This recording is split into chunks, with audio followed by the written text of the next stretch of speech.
네, 여러분 안녕하세요. HSK 대표 강사 최은정입니다. 자, 오늘 2016년 마지막 HSK 시험을 쳤어요. 이걸 내가 마지막으로 2017년은 좀 딴 걸 해야겠다라고 생각하신 분들도 계실 거고, 막상 치고 나니까 내년에도 라는 생각이 드시는 분들도 계실 겁니다. 자, 어떤 상황이든 간에 우리가 5급 뒤에 또 6급이 있잖아요. 그러니까 오늘 시험이 끝났다, 난 이제 연말이다, 놀자라는 생각 하시기 전에 요거까지만 하고 연말을 한번 즐기는 걸로 하실게요. 오늘 시험 한번 되돌아보시는데요. 자, 난이도 분석 한번 해드릴게요. 듣기 같은 경우는 먼저 일부분 한번 살펴보시면요. 일부분은 우리가 남녀의 짧은 대화로 이루어져 있어요. 그죠? 거의 20문제 중에 10문제, 그러니까 반은요. 똑같이 불러줬어요. 아예 한 글자도 안 틀리고 그냥 똑같이. 네, 그 중에 또 7문제는 단어가 그래도 똑같이 들어있었어요. 그러면 17문제가 거의 비슷했다는 얘기죠. 오직 3문제만이 내가 들은 것과 좀 다르게 답이 나오는 경우였으니까 우리가 정말 쉬웠다고 얘기할 수 있겠죠. 네. 그리고 이 부분 같은 경우는 그 안에서 다시 우리가 또 두 부분으로 나눌 수 있는데요. 첫 번째 21번에서 30번까지 10문제는 긴 대화, 남녀가 길게 대화를 하는 요 유형에서요. 이 10문제 중에서 또한 4문제는 그대로 불렀어요. 그대로 불렀고요. 그 중에 4문제는 또 비슷하게. 그러니까 생각해 보세요. 8문제가 거의 비슷하게 나왔다는 거잖아요. 오직 2문제만이 좀 다르게. 그러니까 대화형은 여전히 5급은 그렇게 어렵지 않다. 단 뭐냐? 여러분들이 5급이 어려워졌어요 라고 느끼는 거는 속도가 좀 빨라졌어요. 그러니까 아주 느리면 내가 들을 수 있는데 훅 지나가서 체크를 못하는 수도 있겠지만 사실상 불러주고 있다. 라는 얘기가 되겠고요. 자, 이 부분에서 뒷부분이죠. 이제 긴 장문으로 되어 있는 독해, 이야기, 논설문 위주로 나오는 이 부분은요. 오늘도 항상 그렇지만 비교적 난이도 있게 나오는 편이에요. 그래서 15문제 중에 2문제만이 그대로 불러줬고요. 13문제는 정말 이야기를 이해해야만 여러분이 답을 찾을 수 있었기 때문에 전체적으로는 저는 이 부분은 좀 한 상중 정도로 잘 봤던 것 같습니다. 자, 독해 일부분 어휘 파트잖아요. 별로 높지 않아요. 파란색. 왜냐하면 제가 수업을 하면서 항상 5급은 이게 중요해요라고 하는 것들이 나왔어요. 뭐 이렇게 특별해 보이거나 전혀 예상을 벗어나거나 그런 것들이 없었기 때문에 5급 시험을 충분히 잘 준비하신 분들이라면 너무너무 쉽게 풀었을 것 같고요. 이 부분이 항상 다른 그래프에 비해서 높아요, 저는. 왜냐하면 이 부분이 짧죠. 단문 독해죠. 뭐 3줄? 4줄? 그렇지만 얘는 일치하는 내용을 찾기 위해서 우리가 내용을 어떻게 자세히 봐야 돼요. 그럼 자세히 보려고 하면 이게 단어가 좀 어렵거나 이러면 굉장히 이제 난관에 부딪힌다는 느낌을 가지게 되시죠. 지난 11월 시험은 제가 그래프를 이거보다 훨씬 높게 잡았었는데요. 그때는 제 생각에 출제자들 너무하다. 6급 단어를 너무 많이 썼겠네? 라는 생각이 들 만큼 6급 단어를 막 써. 그렇지만 이번에는 그러지는 않았어요. 좀 어렵다 싶은 단어들은 새 이름? 새야 뭐 그 아이 이렇게 하시면 되니까요. 그래서 지난번보다는 좀 나았지만 여전히 여러분들이 시간도 많이 걸리고 해서 마음도 급해지고 그런 부분인 것 같고요. 독해 3부분. 글쎄 여러분이 저 왜 이렇게 낮아? 나는 어려웠는데 이렇게 생각하실 수 있을 것 같은데 제가 느끼는 난이도하고 이게 학생분들이 느끼는 난이도가 좀 다를 수 있어요.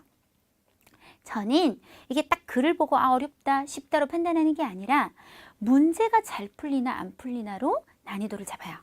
그러니까 어떤 경우는 별로 단어도 어렵지 않고 그냥 이야기 쉬워 보여. 여러분은 쉽다고 생각하시죠? 근데 문제를 보니까 이걸 다 읽어야 해요.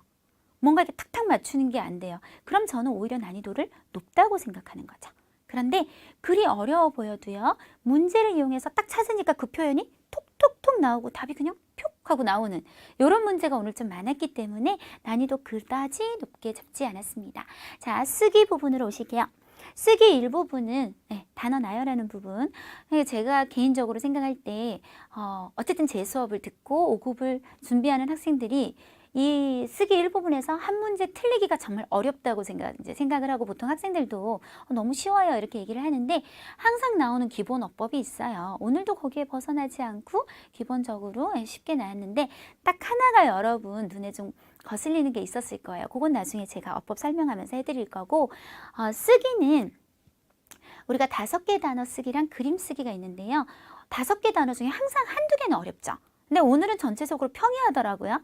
그래서 요거는 좀 쉬운데 밑에 그림이 막 횡단보도 건너고 횡단보도가 뭐지? 여기서부터 막힐 수도 있을 것 같고 생각보다 묘사를 하기가 조금 어려웠을 것 같아서 그것 때문에 난이도가 조금 올라가게 되었습니다. 자, 그러면 이런 얘기 해봤자 무슨 소용이 있겠어요? 우리가 오늘 문제 어땠는지 진짜 지식을 쌓아가는 시간으로 한번 들어가 보도록 하는데요. 자, 첫 번째 독해 제1부분에서 한 편만 저와 함께 해보실게요. 자, 언뜻 보면 되게 어려워 보일 수 있어요. 뭐 진창모니엔, 진나라 말년에 이러니까 이게 굉장히 고대를 배경으로 하고 대충 보시면 돼요. 초나라, 한나라, 양군 사이에 짠정보토한 전쟁이 계속되었다. 난펑슈잉 해석 안 돼 못하는 거죠. 뭐 괜찮아요. 뭐 굳이 해석을 해드린다면 지고 이기기를 구분하기 힘들 정도로 막상막하의 군사력을 갖고 있었는데 이러한 46번이 지속되었어요. 얼마 동안? 오랫동안이라고 했어요. 그러면 46번은 이 문장에서 주어 역할을 하고 있고요. 지속하다가 V가 되겠죠. 자, 4개의 단어가 주어졌는데 우리 하나씩 살펴보도록 할까요?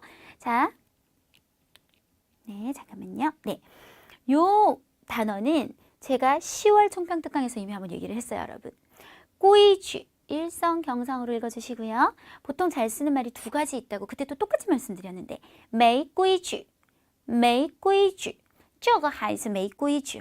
얘는 버릇이 없어. 이럴 때 쓰거나 규칙 같은 걸 지키다 그래서 守规矩 이렇게 쓰게 됩니다. 자, B는 程序, 程序 순서라는 뜻인데요. 보통 잘 쓰는 단어들 한번 붙여보면 制作程序 제작 순서 라든지 操作程序 조작하는 순서 이런 따페이들 많이 쓰시고요. 뒤에 형용사를 붙여서 묘사를 하고 싶다면 순서가 어떻다? 후자 복잡하다 혹은 반대말로 简单 간단하다 라고 묘사를 하게 되겠습니다. 그리고 자, 죄송해요. 状态는 별로 제가 할 말이 없더라고요. 그냥 상태라고 하시면 되겠고 제거는 우리 문장 구조, 이런 구조, 뭐 사회 구조, 구조라는 뜻이죠. 넣어보시면 이렇게 서로 싸우는 뭐가 지속이 되었을까요? 당연히 状态 답은 C가 되시겠고요. 그 다음에 이제 밑으로 내려갑니다. 그 초나라 한나라가 각각 이제 하나의 성을 이루게 되어서 신잘량조 고청 이 2개의 고석, 오래된 도시의 유적이 주어가 되겠고요. 여전히 사급부사 V 하고 있는 중입니다. 라고 해서 동태조사 저를 붙였어요. 자, 동사들이 4개 나오는데 여기 정말 동사들이 다 중요하더라고요. 그래서 답을 찾는 것도 중요하지만 공부를 좀 해보는 게 좋겠는데 찬성부터 보실게요. 찬성을 여러분 거꾸로 읽으면 어떻게 돼요? 성찬이 되죠. 성찬은 완전히 구체적인 사물. 예를 들어서 뭐 컴퓨터 생산하다, 이 지역은 인삼을 생산하다 이럴 때 쓰시는데 찬성 뒤집어 버리면 얘는 수상적이다. 너무너무 중요해요. 많이 쓰는 거, 뭐 좋아하는 감정이나 애정이 생기다, 产生感情, 영향이 생기다, 产生影响, 오해가 생기다, 产生误会, 갈등이 생기다, 产生矛盾, 문제가 생기다, 产生问题. 하나 빼드릴 게 없어요. 다 많이 써요. 다 외워주셨으면 좋겠고요. 保留 가실게요. 保留는 우리나라 말로 해석하면 보존하다예요. 그럼 여러분이 保存또 보존하다 아닌가? 라고 이제 생각하실 것 같아서 미리 좀 해결을 해드리면 자, 우리가 어휘학에서요. 이렇게 한 글자는 어차피 똑같이 들어간다. 그러면 결국은 뒤에 있는 요 다른 글자들 때문에 2개가 달라지는 거죠. 중국어에서 이 한자들이 각각 하는 역할들에 집중을 하시면 돼요. 리우는 뭐냐면 남길 유자예요. 그럼 얘는 핵심이 뭐냐면 굳이 없애지 않고 그대로 남겨둬서 보존이 되는 거예요. 반면에 保存의 주는 우리가 노력을 통해서 걔를 계속 이 상태를 유지하기 위해서 노력을 하고 계속 신경을 쓰고 하면서 보존하다 라는 뜻을 나타냅니다. 그래서 예를 들어서 제가 지금 정말 그 작업을 하고 있는데요. 우리 최현정 사단이 내년 이제 1월부터 또 교재가 싹 바뀌어요. 시험이 바뀌니까 우리가 자주 교재 바꾸는 게 제 취미이자 특기이자 저를 괴롭히는 아주 유일한 수단이기도 한데 교재를 바꿀 때요. 원래 교재에서 좋은 문제는 남겨둬요. 그러면 요거는 그냥 우리가 쓰자라고 하면 保留가 되겠죠. 노력을 통해서 얘를 보존하는 게 아니라 버리지 않고 그냥 둔다 라는 뜻이 되겠습니다. 그래서 여기에 넣어서 保留 보존되고 있다 말 가능하죠. 만약에 保存이 가능하냐고 물으신다면 당연히 가능한데 뜻의 베이스가 조금 달라지는 거예요. 그래서 여기서 保留를 넣게 되면 이 유적을 그냥 손대지 않고 그냥 냅뒀다는 얘기가 되는 거죠. 막 이렇게 정부가 나서서 잘 보존하려고 막 노력을 한 거는 아닌 느낌인 거예요. 그쵸? 그리고 세 번째 단어 미엘린. 이런 동사 다 중요해요. 어떤 상황에 직면하다.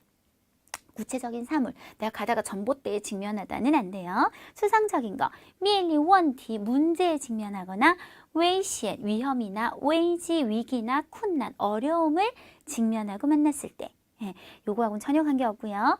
여러분 종시는 무조건 공조예요. 이건 좀 외워주세요. 종시 공조. 종시 공조. 따라서 47번 답은 B가 가장 적합하겠네요. 그 다음으로 계속 넘어가 볼게요.传说 전설에 따르면 这两座城 이 두 개의 성은 分别는 여기가 시험에 되게 잘 나오는 단어인데 얘 부사로 각각이라고 해서요. 어떨 때 쓰냐? 예를 들어서 이번 회의에 3개국이 참가했는데 分别是 각각 하면 하나씩 푸는 거예요. 한국, 중국, 일본. 네. 그러니까 이 두 개의 성은 각각입니다. 뭐입니까? 이런 것입니다. 이렇게요. 그 안에서 자 요가 나오죠. 요 당년的 한중和 주중이 하고 48번 한 것입니다. 요가 요 하는 역할은요. 주체를 강조해요. 누가라는 걸 강조하기 위해서 쓰는 거예요. 这件事由我负责. 이 일은 내가 책임질게. 내가. 그래서 한나라 군대와 초나라 군대가 뭐를 이 두 개의 성을 의호한 것입니다. 자, A부터 한번 볼게요. 네, 지엘리는요. 여러분이 요거 그대로 읽으셨을 때 뜬 느낌 있으시죠? 건립하다, 지엘리 공스, 회사나 학교 같은 거, 그리고 이런 성 같은 거 세우다, 건립하다. 하지만 이번 뜻, 뒤에 추상적인 개념이 들어올 때가 아주 중요해요. 특히 지엘리 관시, 관계를 맺다. 애가 기가 죽었어. 자신감을 세워줘요. 지엘리 신신, 이런 것들 중요하고요. 부총, 보충하다. 보통 영양을 보충하다. 부총营养, 내용이 부족해요. 부총 내용. 네. 그리고 다따와 따오다의 차이는 11월에 제가 총평특강에서 했는데요. 자, 제가 요걸 외우라 그랬어요. 다따오는 무띠를 외우라 그랬고요. 따오다는 똑같이 무띠 뒤에 하나를 더 써요. 무띠 띠를 외우라 그랬어요. 다따오 무띠, 따오다 무띠띠. 차이가 뭐예요? 둘 다 목적에 도달하다, 목적지에 도달하다. 다따오는 추상적인 거에 도달한다는 거죠. 그래서 어떤 목표라든지 수입핑 수준에 도달하다. 따오다는 목적지, 구체적 장소. 따오다 베이징, 줄여서 따오 베이징. 그래서 뒤집힌 두 개 반드시 구분 잘 해주시고요. 아까 제가 왜 종시 공초는 무조건 외우시라 그랬잖아요. 왜냐면 종시는 공초 말고는 잘 안 써요. 召开会도 제발 좀 외워주세요. 6급 학생들도 몰라요. 회의 열다가 뭐예요? 그러면 다 뭐라 그러냐면 카이후이라 그래요. 그럼 제가 그거 원래 네 글자가 뭐예요? 후이는 아는데 무슨 카인지 몰라요. 이거 꼭 아셔야 돼요, 여러분. 召开会议. 召开会议. 꼭 외워주세요. 그럼 당연히 성을 세운 것은 A의 지엘리가 되겠습니다. 되셨나요? 그래서 오늘은 굉장히 이 중요한 동사들이 많이 나왔어요. 방금 문제에서 다 알아두셔야 될 것 같아요. 자, 독해제 이 부분으로 넘어가셔서 독해제 이 부분은 제가 항상 두 가지를 말씀드려요. 보기에 굉장한 규칙성이 있는 문제와 그렇지 않은 문제. 그렇지 않은 문제를 잠깐 보여드리면 얘는 엉망이잖아요, 시작이. 그런데 지금 우리가 먼저 볼 문제는 새 이름으로 똑같이 시작해요. 그쵸? 이런 문제는 제가 어떻게 하는 것이 좋다? 뒤를 한번 읽어두세요. 그러고 읽다가 혹시나 내가 읽은 내용과 바로 여기서 답이 나오면 너무 좋은 거죠. 네. 자, 한번 읽어 놓을게요. 무슨 새인지 모르겠지만 시환치 화미. 쌤 저는 화미 몰라요. 괜찮아요. 그러면 이런 글자가 나오는지 보면 돼요. 사실은 이제 벌꿀 같은 걸 얘기하는 거고요. 얘 깃털은요. 호일서 회색이다. 호일서인지 모르면 요 색깔이다. 글자를 잘 기억해 두시면 되겠어요. 시, 分布在世界各大洲. 세계의 각 대륙에 분포되어 있다. 그럼 모든 곳에 다 있다는 뜻이죠. 危险时 위험이 있을 때는 假装成花, 假装뭐뭐인 척하다. 자기가 꽃인 척한다. 네, 한번 올라가서 읽어보도록 하겠습니다. 자, 요거는 그냥 괄호하시고 언뜻 봤을 때 우리가 포인트로 삼았던 단어가 하나도 없으니까 넘어가셔도 되는데 사실은 여기에 어떤 말이냐면 페이조라는 말이 있죠. 요걸 만약에 눈여겨봤다면 아프리카에만 있기 때문에 요거는 벌써 답에서 이제 제외가 되겠고요.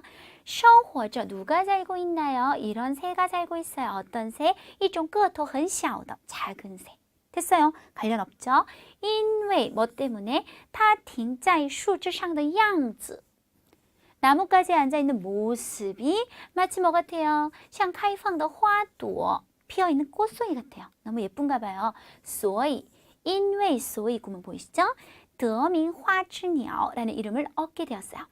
이 아이는 被天敌 천적에게 追赶时 쫓길 때 어떤 행동을 하냐면 会第一时间逃到树枝上 처음으로 하는 행동이 나뭇가지로 팡 도망을 가서는 伪装成 뭐로 위장을 한다? 一朵花 네, 한 송이의 꽃으로. 답은 이미 D가 되겠습니다. 되셨죠?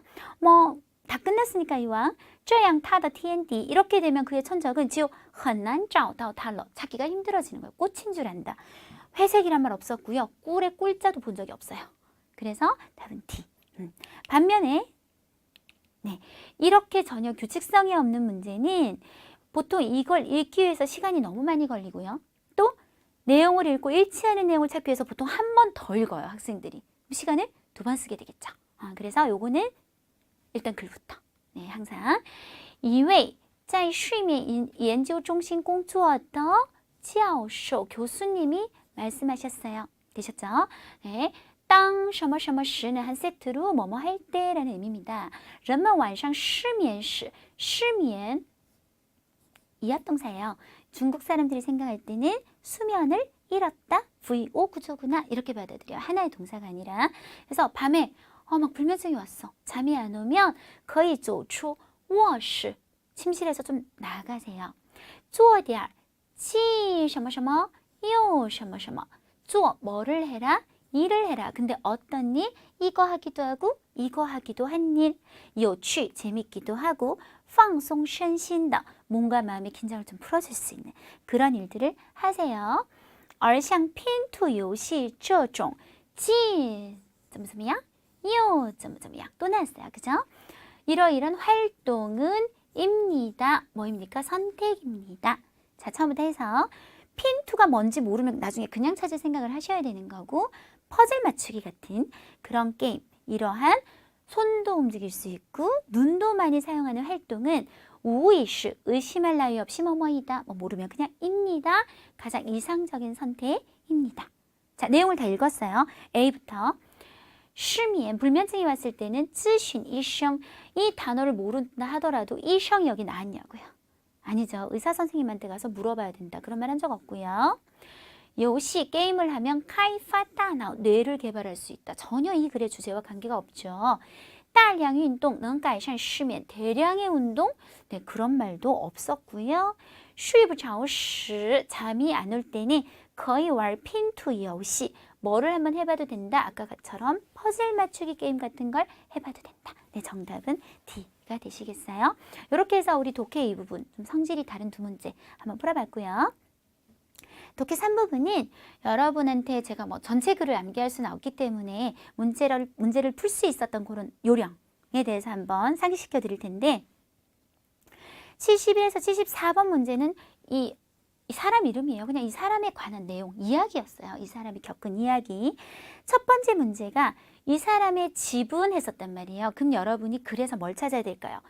집을 찾아야 되는데 이 글 맨 처음 시작하자마자 이 사람의 집은 하고 나왔었어요, 여러분. 在 어딨다? 通往县城的大道边上 이라고 했죠. 그래서 县城 하면 좀 시내, 도시로 갈 수 있는, 통과할 수 있는 大道 大街라는 뜻이 되겠죠. 큰 길의 가쪽에 있었습니다. 정답이 거의 비슷하게 道路边上 이라고 있었어요. 자, 72번. 이 사람이 느끼기에 老人的故事怎么样? 이라는 문제를 봤다면 여러분은 그래서 어떤 단어를 찾아야 될까요? 이 사람 이름? 그건 너무 센스 없는 대답이에요. 이 글이 전부 이 사람인데 쥐에더? 쥐에더는 안 나올 수도 있어요. 제일 중요한 거는 노인이죠. 그래서 저는 글에 올라가서 노인이 등장하는 곳을 빨리 찾았어요. 그랬더니 2번 단락에 하루는 하고는 그 다음에 칸지 뭐가 보였냐면 外面树下 나무 아래 이외의 라울은 여기 나오더라고요. 그런데 여기서 중요한 건 또 뭐냐? 이 사람의 느낌이 어떠한지죠. 우리 주인공의 느낌. 그래서 노인보다는 그 사람이 느낌을 설명하거나 하는 곳을 찾아야 되는데 자, 뒤로 좀 크게 호흡을 보시면 두 사람은 聊到了不少趣事有趣的事情 적지 않은 재미있는 이야기들을 막 얘기했어요. 老人还讲了一个志怪故事 이런 거 해석 안 되면 이상한 이야기도 막 해주고 그랬답니다. 아직 우리는 푸송링의 느낌을 잘 모르겠어요. 자, 이때 이 사람이 兴奋地说 여기에 정답이 있겠죠. 흥분해서 무슨 말을 했다? 这个故事听着新鲜 와, 정말 신선한 얘기예요. 而且很有寓意 거기에 숨겨진 의미. 우리가 의의라 그러면 약간 그 안에 숨겨진 의미 혹은 이렇게 약간 비유된 의미, 풍자하는 의미 이런 뜻입니다. 자, 이게 이 사람이 이 노인에 대한 이야기에 대한 평가예요. 근데 제일 비슷한 말이 뭐가 있었냐면 A에 뭐가 있었냐면 재미없다 뭐 이런 게 있었단 말이에요. 근데 그런 것들 너무 주변이 또 아니기도 했어요. 정답이. 그래서 아주 의미 있다라고 생각하는구나가 정답이 되시겠고요. 자, 세 번째 문제는 부송링은 어떻게, 如何는 怎么, 어떻게 招待路人, 길 지나가는 사람들을 대접했나요? 라고 했는데요. 여기서 제일 중요한 단어는 여러분 뭘까요? 路人이 되겠죠. 그래서 저는 또 路人을 찾으러 다녔어요. 그랬더니 세 번째 단락에 이때부터 부송링은 한 다음에 또한 备好茶水, 그러니까 차를 준비해 놓고 专门招待 동사도 똑같고요. 过路的人, 路人이란 말이 나오죠. 지나가는 사람들을 일부러 대접을 했답니다. 따라서 정답은 B, 准备好茶水가 되겠고요. 마지막 문제, 이 사람에 관해 알 수 있는 것은 이라고 했죠. 요거는 이제 우리가 상식적으로 그렇죠. 모든 문제가 다 끝났어요. 마지막 문제인데 3번 단락까지 봤어요. 그럼 당연히 4번 단락을 보시는데 4번 단락 맨 끝에 제가 너무 반가운 표현이 있더라고요. 왜냐면 제가 여러분 바로 어제 이거 강의하고 왔거든요. 11시 반에서 5급 반에서 이 구문 중요해요. 외워두세요. 했는데 이렇게 시험에 나오고 그게 답을 찾는 데 도움이 되니까 제가 너무 반갑더라고요.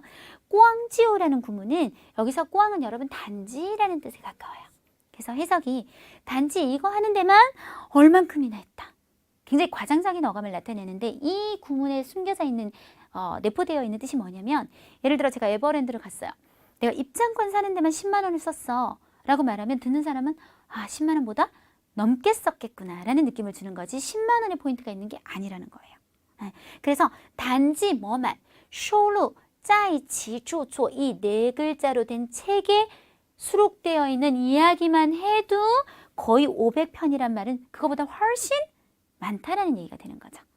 그래서 정답은 作品多, 작품이 많다. 이렇게 되시겠어요. 자, 하나만 더 살펴보실게요.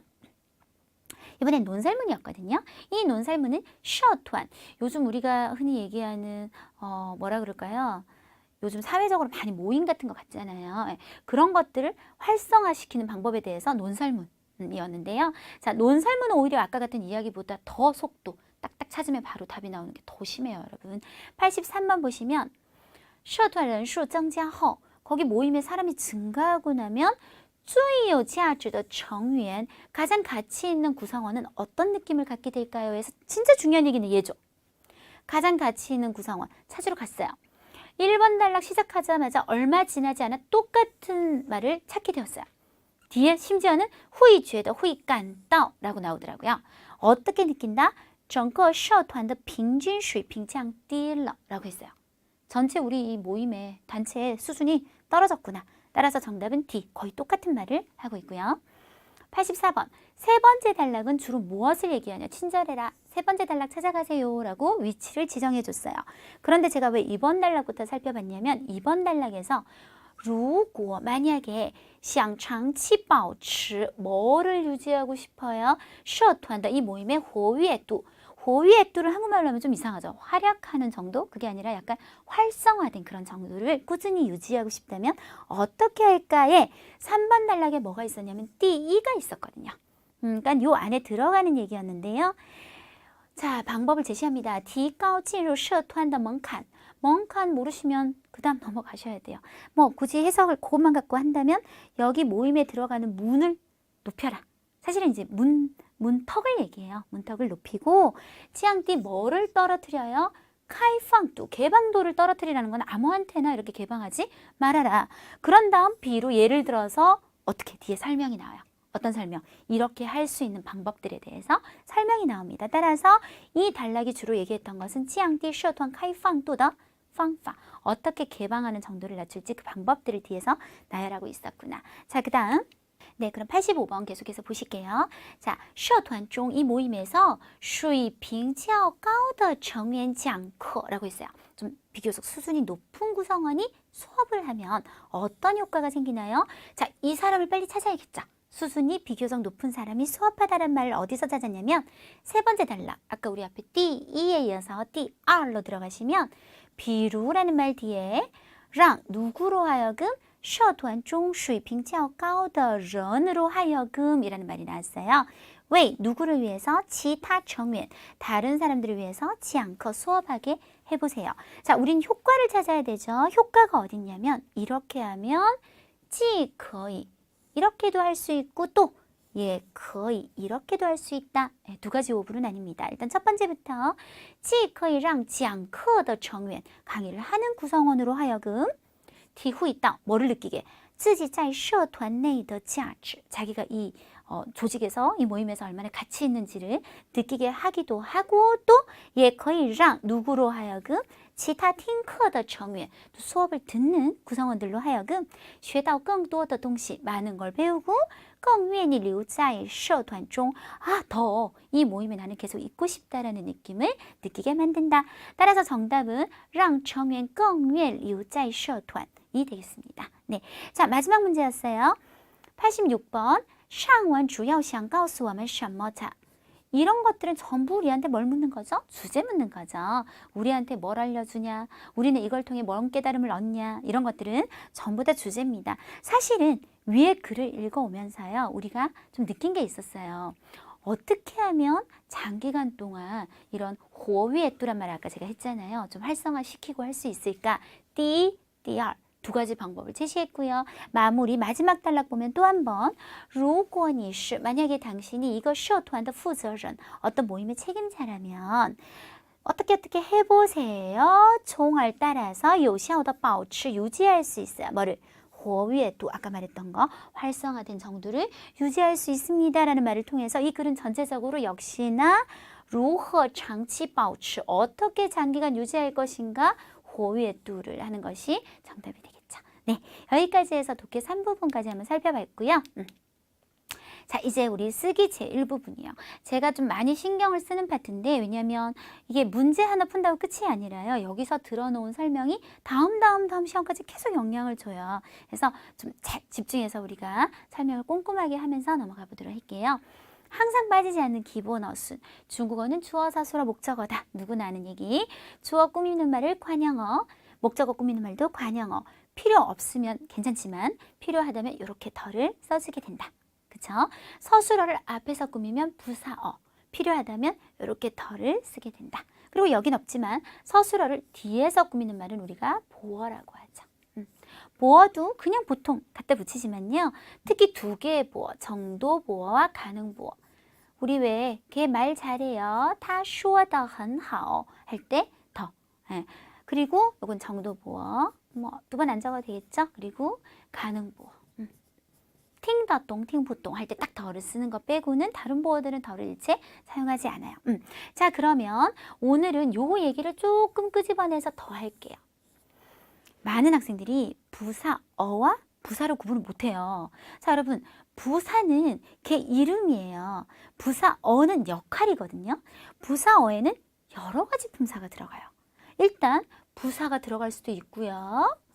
그리고 또 우리가 동사 꾸미는 것 중에 조동사도 부사어가 될 수 있고요. 그리고 전치사구를 보통 제가 이제 괄호를 많이 하는데요. 좀 안 적을게요.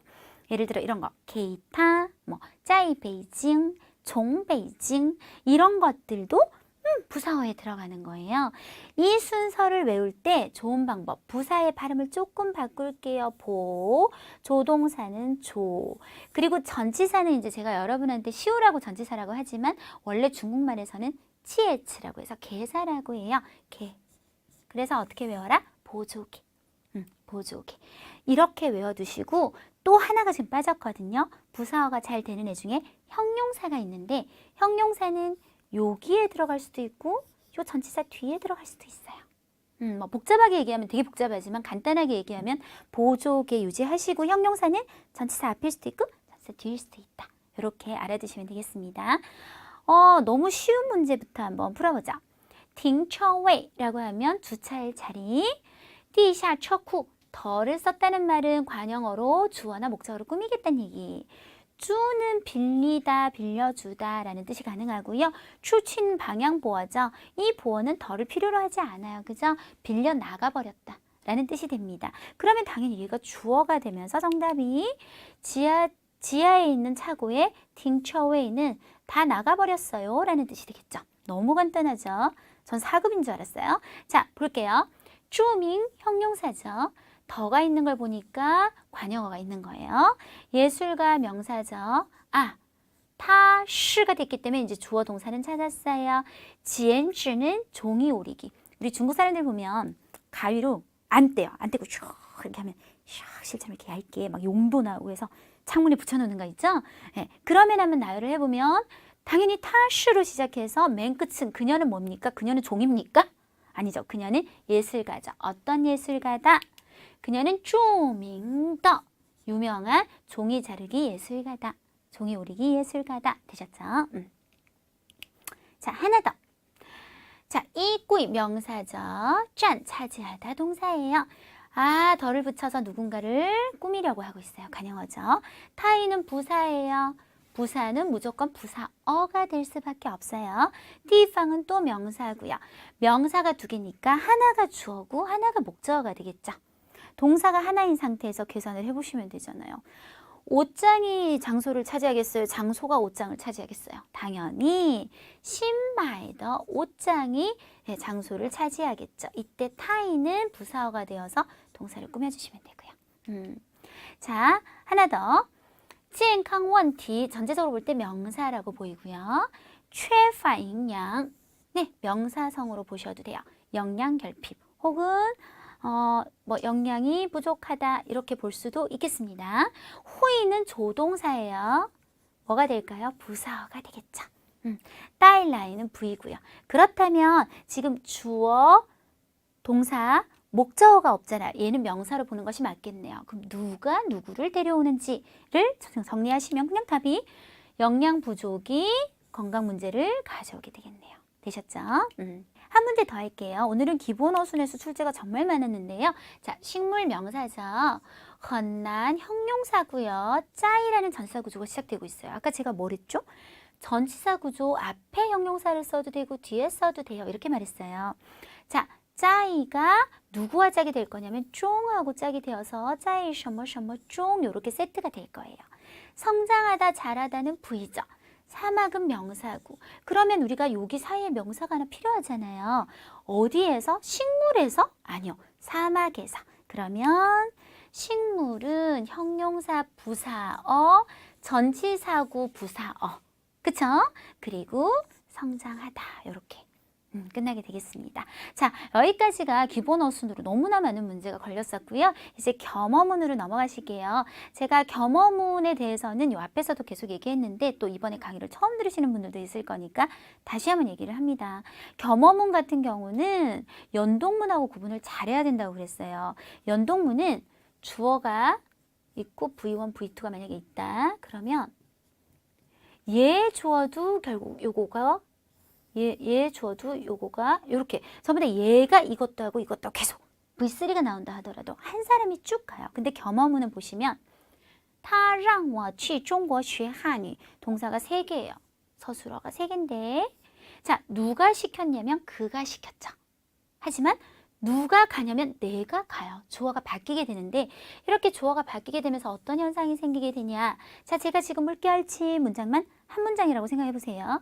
주어 동사, 목적어. 그가 나를 시켰어요. 자, 요렇게 한 문장이라고 생각하세요. 내가 가요 중국에. 이렇게 되면서 두 문장이 쭉 만났어요. 이때 연결고리 역할을 누가 하냐면 워가 하죠. 이러면서 워는 어떻게 되냐면 앞에 서술어에겐 목적어가 되고 뒤에 서술어에겐 주어가 되면서 두 가지 역할을 겸한다고 해서 얘를 어법학에서 겸어라고 불러요. 그래서 이름을 전체적으로 겸어문이라고 얘기를 한다 그랬고, 겸어문에서 한 가지 또 알아두셔야 되는 거.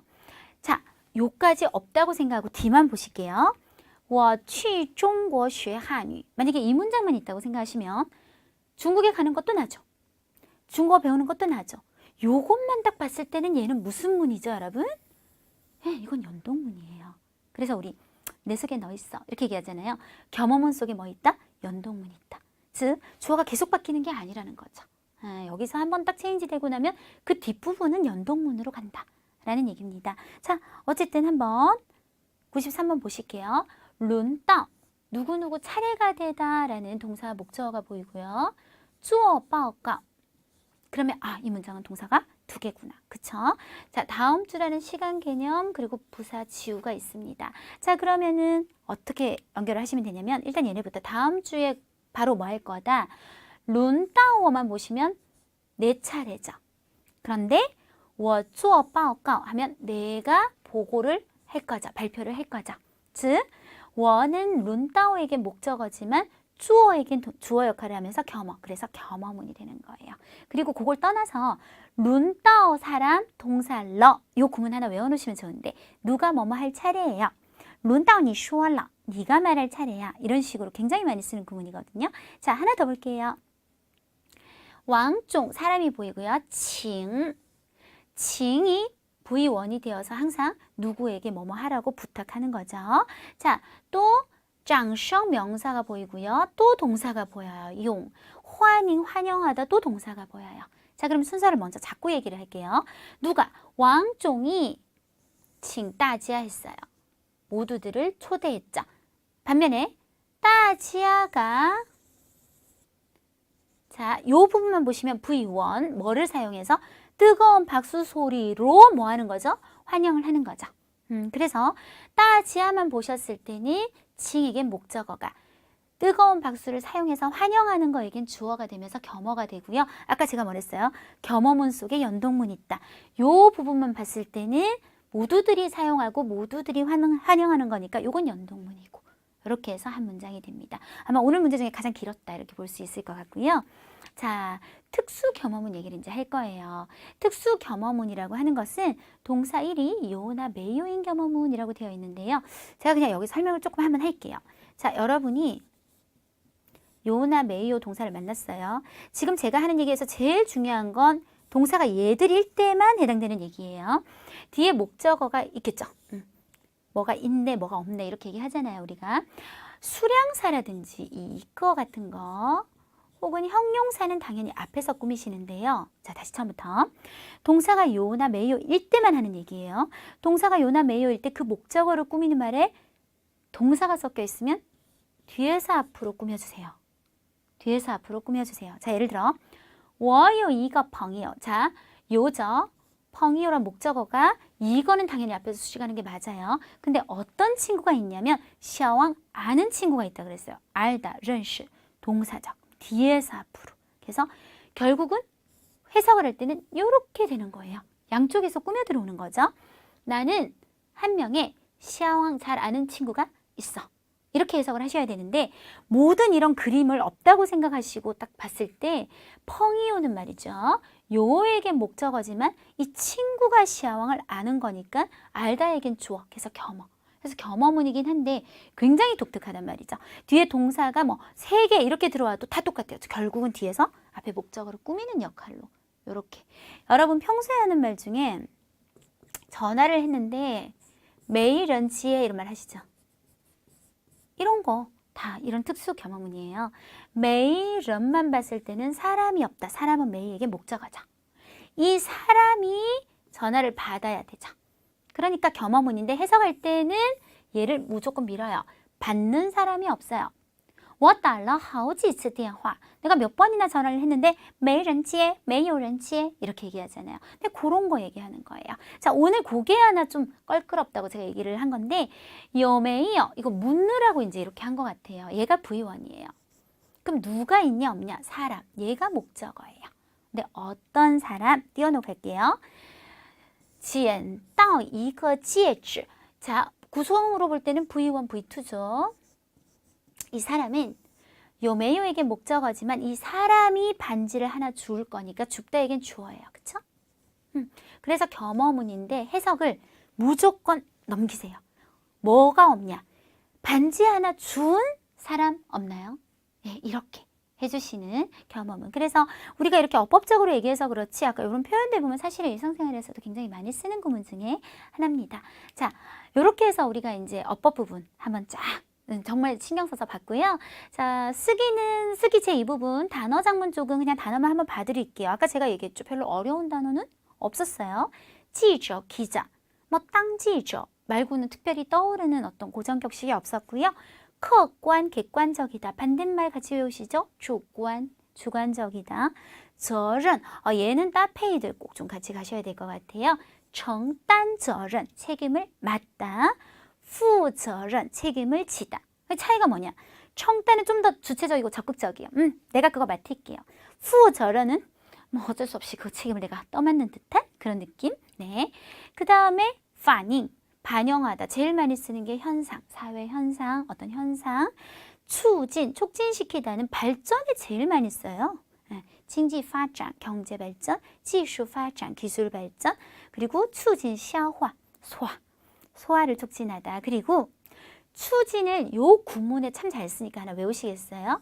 뭐뭐에 대해 치조용이란 따페인 중요해요. 작용을 일으키다. 작용을 일으킨데 어떤 작용? 촉진 작용을 일으키다 라고 해서 对什么什么起促进作用. 이렇게 구문으로 쓴다면 훨씬 더 좋은 장문이 나왔을 겁니다.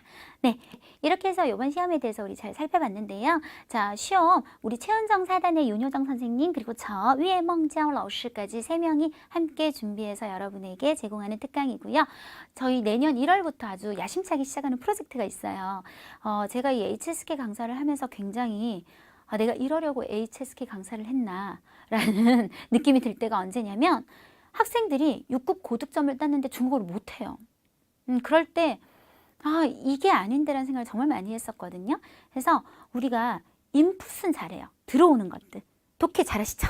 느낌 잘 들어요. 근데 그걸 장문으로 써내고 그걸 말로 하는 게 너무나 안 되잖아요. 그래서 저희 팀이 그걸 계속 고민하다가 장문 특별반은 예전부터 이제 저희가 계속 운영하고 있던 반이지만 또 하나를 넣어서요. 2017년 1월부터 3급, 4급, 5급, 6급에 따른 말하기 반을 새로 개설을 했어요.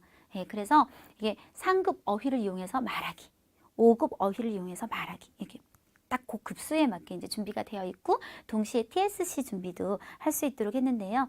또 한 가지 말하기 회화반에서 정말 중국 사람들 안 쓰는 표현 많이 배우잖아요. 뭐 니시쉐 중국 사람 누가 그런 말 써요, 여러분? 니시 나웨이라고 하죠. 이런 죽음 표현이 아니라 진짜 중국에서 쓰는 것처럼 실용회화를 자기가 배우는 급수 단어로 그리고 TSC도 같이 그 급수에 맞게 준비 이렇게 야심차게 준비하고 있으니까요. 많은 관심 부탁드립니다. 자, 저희 차이용 칼리지는 이제 대교 소속인데요. 이게 HSK 한국 사무국이 있고요. 저희는 HSK 한국 시험센터예요. 달라요. 다르고 저희 그 대교 자체에서 전국에 30개가 넘는 시험 장소가 있는데 그중에 한 곳이 어딘지 아세요? 강남 시험장이 곧 제 강의실이에요. 강남 차이용 칼리지 401호. 자기가 평소에 공부하던 환경에서 시험을 친다는 거 엄청난 메리트죠. 근데 여러분들이 차이용 칼리지에서 공부를 하시고 나면 데스크에서 그냥 가서 시험 신청하시고 또 시험 결과도 나중에 받을 수 있고 시험 치는 환경도 내가 평소에 앉았던 자리 비슷하게 앉아서 시험 칠 수 있기 때문에요. 굉장한 메리트가 될 수 있을 것 같습니다. 자, 이렇게 해서 오늘 우리 특강 한번 해봤는데요. 여러분들이 제가 뭐 여기 좋은 성적 얻기를 바래요 이렇게 했지만 이런 말은 할 수 있죠. 그렇지만 굉장히 우울하신 분들도 계실 거예요. 그렇지만 이게 끝이 아니잖아요. 중국어를 멀리 보시고 아까 제가 말한 것처럼 HSK는 중국어를 잘하기 위해서 건너가는 한 단계예요. 아주 효율적이고 재미있는 단계라고 생각하셔야죠. 5급 시험이 이번에 끝이 됐든 다음에 6급 시험을 치든 계속 우리가 쌓아야 될 것들이 있다는 거 아시죠? 그래서 총평특강 오늘 했던 거 한 번 더 정리하시고 메모하시면서 꼭 복습해 주시기 바랍니다. 그럼 저는 내년 1월에 여러분하고 다시 뵐게요. 수고하셨습니다.